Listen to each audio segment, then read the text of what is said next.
Hi, my name is McKenna Stevens, and I am currently a senior at North Summit High School. For my research argumentative essay, I decided to study how grades affect our education system. I prepared my argumentative essay primarily for Jenny Earle. Mrs. Earle is the District 1 board member for the Utah State Board of Education. I decided to choose Mrs. Earle because she wasn't the President of the United States, which didn't make her out of reach, but she also wasn't the principal of a high school, so she had the perfect amount of background information I needed for the essay I was writing. To start, knowledge shapes our future, both as a nation and individuals. Without it, careers, families, relationships, lives, and yes, even our country could crumble. Much of our knowledge comes from our education. Each class we take, hour we spend studying, and homework assignment we complete plays an important role in developing who we are and what part we play in society. Therefore, students should focus on learning each subject to the best of their ability. However, the current academic grading system is preventing this. As long as grades define our future, our education system will continue to be ineffective. Grades are destroying our education system because they have become more important than learning, they are poor communicators, the daunting pressure from parents, teachers, and universities to get good grades is overpowering, and students are losing focus on furthering their education. Although grades were intended to help motivate students to learn, and as a simple way for parents to track their child's progress, they are instead keeping students from reaching their true potential. Through my extensive research, I came to the conclusion that our current grading system is having detrimental effects on our students. I have found that as long as grades are in place, students will continue to ignore learning the material at hand and instead do whatever it takes to get the A. Students often default to the fastest and easiest way to get the desired grade, which in most cases, can you guess, results in cheating. Cheating has never been seen as an admirable act, but in this case, students find it more favorable than failing. During Eisenberg's research, he concludes, quote, 80% of American students believe that cheating is more likely to occur in classes where penalties for cheating are not made clear, among students who do not understand or know rules against cheating, and among students that have friends who also cheat. With that information, I decided to conduct my own research by creating and distributing a survey. My survey was distributed to the sophomore class of North Summit High School and was intended to look at academic cheating. In order to create the best survey while avoiding the most bias, I went to my high school AP statistics teacher, whose name is Mr. Fawcett, for guidance. In the process, he told me, there are two students I worry the most about cheating. One who cheats to pass the class, the other who cheats to get an A. End quote. It was quite shocking to me that a teacher is able to see all of that. After discussing the best approach, I had survey slips distributed to the sophomore class. Each one read, in high school, has there ever been a time when you cheated on your academics?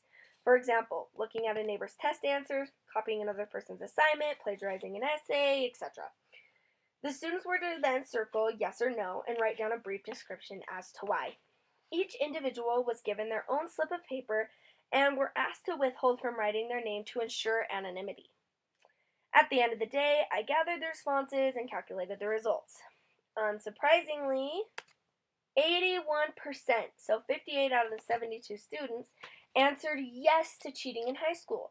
100% of those students disclosed that they cheated due to the fact that their grades were more important than learning. North Summit High School has a little less than 350 students, and the sophomore class makes up about 75 of those students. This shows that cheating isn't only a problem in larger schools. Students today are so transfixed by this magic letter that learning has flown out the window. Rather than going to school for the learning experience, students are going because there is too much at stake not to. With daunting pressure from parents, peers, teachers, and future schools, getting good grades isn't a choice, but rather a demand.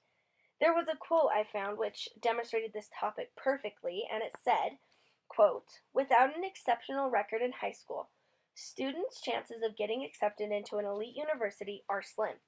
With so much at stake, they can't afford to not focus on reaching the main goal. Yet, while these students think they're keeping their eye on the ball, they're actually just staring at the scoreboard. End quote. Take baseball, for example. Each player must engage their bodies and focus all their attention on the ball. If they don't, they risk getting a strike. If students continue to focus their attention on grades, they will strike out on countless future opportunities.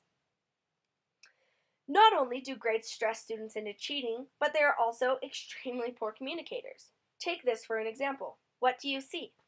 An A clearly looks better than a B, right? Well, little do we know that the A belongs to a sophomore PE class, while the B is a final AP calculus grade. Long, one of my researchers, says that in traditional grading, letter grades report the number of points earned in a subject, but not very much about what the student has learned. End quote. Without any background information, the A student will always look better. With that said, grades aren't allowing students to take risks. The fear of failing is preventing students from reaching their full potential. Failing in every aspect is a way of life. However, it can easily take control, and rather than serving as a tool for guidance, it can keep us from going the distance. High school is challenging, just like it should be. Without failure, there is no progress. But the current grading system leaves very, very little room for making mistakes.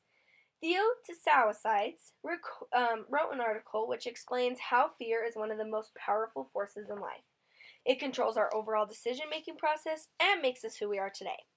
It is up to us to decide how we control fear and whether we use it to our advantage or not.